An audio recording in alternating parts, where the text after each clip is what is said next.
Crime Watch tonight, a Sri Lankan prostitute killed. And watch police as they go on an anti-crime raid.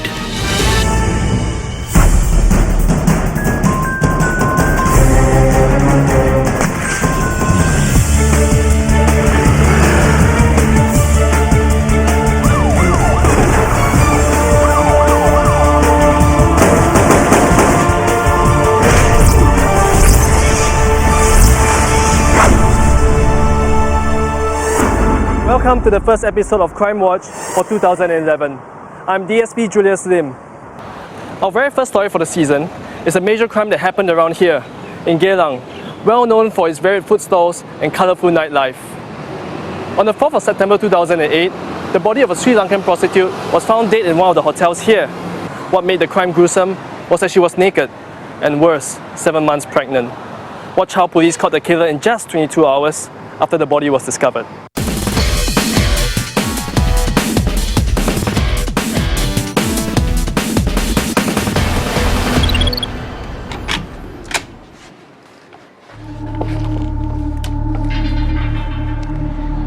Okay, bro. You clean the toilet, I make the bed. Aiyo, that time I clean the toilet already. This time I make the bed Okay lah.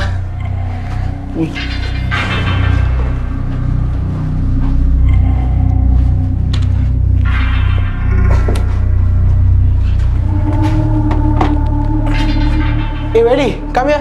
Help me move the bed. Just now you want to make the bed, but now you cannot even move it.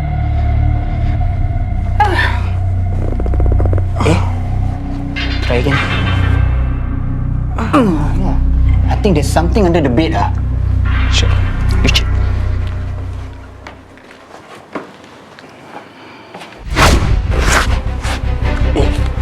I think it's a dead body.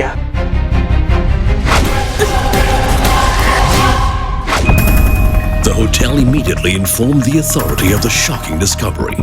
It's a naked female body. Officers calling ops room, case confirmed, one female body announced dead by paramedic at 1205 hours over. ASP Ang Leong Peng of the Special Investigation Section of CID was placed in charge of the investigation. Chris, you go to the counter, check on the register book, see who's the last occupant, and also check on the CCTV. You go with Guru. Yes, sir. As quick and timely uncovering of clues and evidence were critical to solving any unnatural death cases, ASP Ang immediately organized his resources. IO Chrisley and SI Guru were directed to check the hotel records and go through the CCTV footage, whilst he and the rest of the team continued to inspect the body and look for evidence in the room. These are the register. We have their names, their passport, or their work permit numbers. Who was the last guest in the room? Okay, let me check. Yes, this one, Mr. Sami. He signed in with his work permit, and then he checked out around 11 this morning. Okay, let's take a look at the CCTV footage. Is that the man? Yes, that's him. Was the killer Sami the last person to use the room? Police had to locate him swiftly to find out more. Who is it, Mr. Lim? Yes, I'm Mr. Lee here. Okay. And within the hour, police traced Sami to his workplace, following a check with the Ministry of Manpower using his work permit details. Mr. Sami. Yes. I'm SI Guru from CID. Were you at Geylang this morning? Yes. We need you to help with the murder investigation. Can you please come with us? Yes, I used the hotel room with a girl. But she was alive when we left. We left together. I did not kill anyone. A young Indian girl? Yes, we left together. I did not kill her. Armed with only information that Sami was the last guest to use the hotel room, the police weren't sure if he was involved in the crime. Nevertheless, it was SI Guru's job to find out as much as he could from Sami. Meanwhile, back at the hotel, ASP Ang and his men continued to search the room. Every corner and item in the room were not spared. Yes, sir. The victim was naked, and her clothes and personal belongings were nowhere to be found. Where could they be?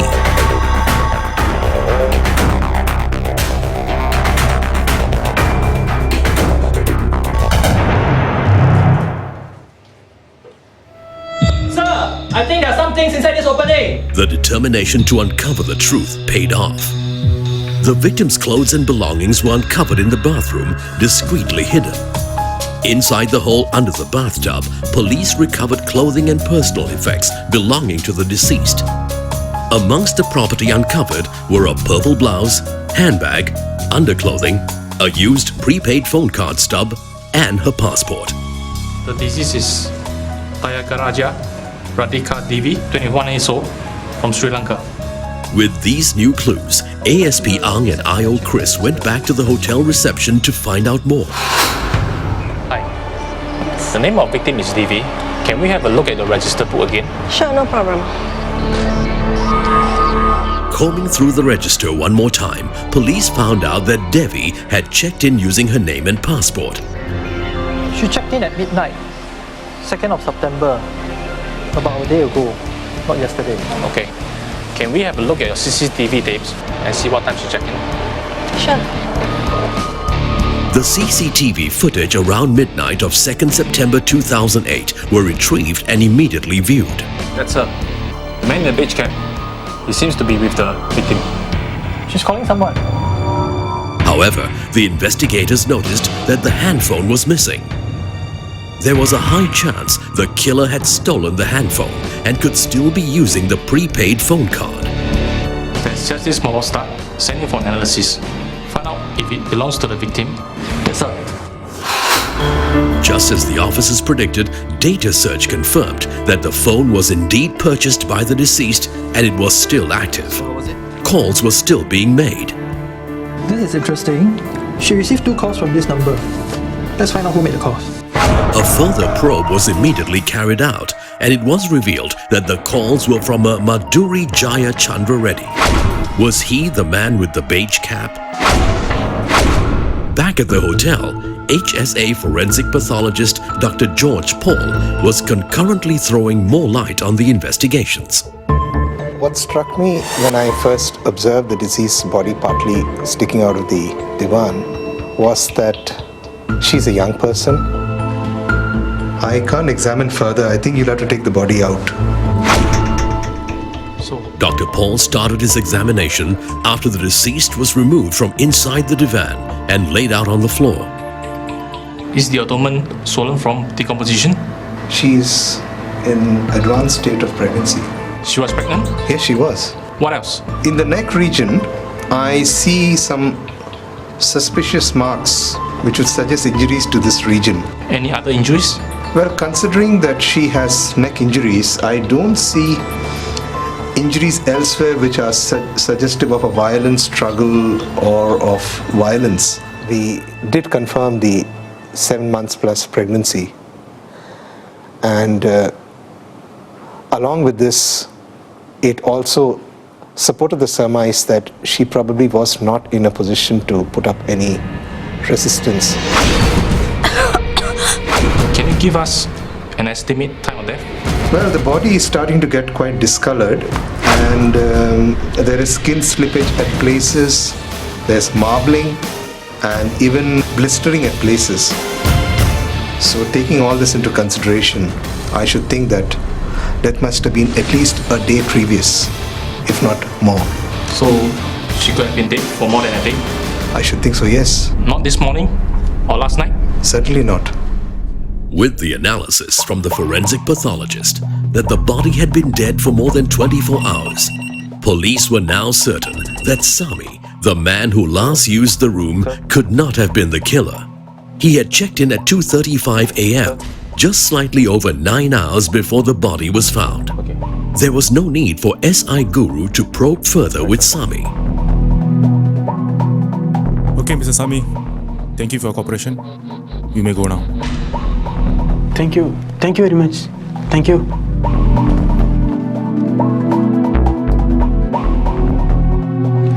So, this is Madhuri Jaya Chandra Reddy, the last person who caught the deceased. We have his work permit number. Reddy's name was added to the stop list at the various immigration checkpoints. This was to nab him should he try to leave the country. Is this the person with the beige cap on the CCTV? That's right. Our investigation showed that he had used the deceased phone card after the 2nd of September. We have the address of his workplace. Alright, let's go. Even though it was already 5 a.m. and the officers had been working non-stop since noon, they wasted no time and proceeded to Reddy's workplace. Through his work permit details, they found out that he worked for a shipbuilding company in Jurong and stayed at the foreign workers' dormitory in Amakeng. There were about 3,000 workers staying at the workers' dormitory. They could not be certain if he was in the dormitory or still out. They sought help from the security guard. Hi, I'm ASP Ang from CID. We are looking for this man. As it was in the wee hours of the morning, the manager who had the list of where each worker stayed was not available. ASP Ang had to do the next best thing. In that case, can you deactivate his access pass? We have his details. Okay, no problem. That I can do. Police instructed the guard to detain the man and notify them the moment the card was used. Meanwhile, they returned to wait overnight at a nearby car park. After the break, the prostitute killer caught.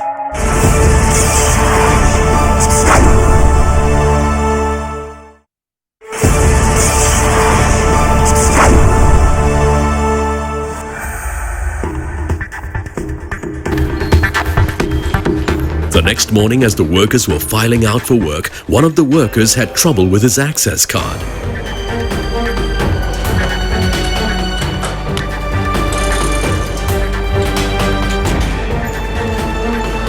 Come. My card's not working. Okay, no problem. Come to office. I'll check. Hello, police? Yes, the man has just used his card. Good. Delay him. We are on our way. Guys, let's go.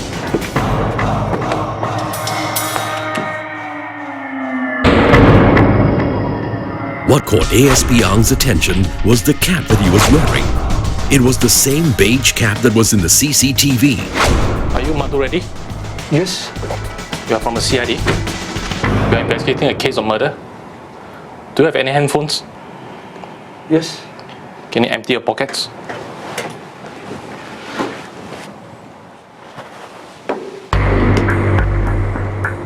Does this phone belongs to you? No, I borrowed it.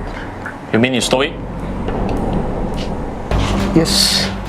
Where? Geylang. Okay, I'm placing out the arrest. Arrest him. Through meticulous non-stop investigation and teamwork, police arrested the suspect within 22 hours from the time the discovery of the body was reported. Amongst Reddy's personal belongings was Debbie's phone. The police had also recovered some jewelry from his sleeping quarters. You say you stole this phone? Yes. And this jewelry? Yes, I stole them too. Who do you steal them from? Devi. Were you at Diamond Hotel in Geylang on the 2nd of September 2008? Yes. Who are you with? With the Indian prostitute. What's her name? Devi. Madhu Reddy, we are investigating into a case of murder at Diamond Hotel at Lorong 18 Geylang on the 2nd of September. What do you have to say? Yes. I strangled her. She died. So you admit you killed her? Yes. During the questioning, Reddy made no attempt to deny or cover up his crime. She was the one first contacted me. Sometime in August 2008, Reddy began receiving phone calls from Devi asking him if he was going to visit Geylang. You come Geylang 18 tonight? Yeah, not today. Maybe I'll call you later sometime. Meet me. Sure have good time. Okay. It wasn't until several weeks later in early September that Reddy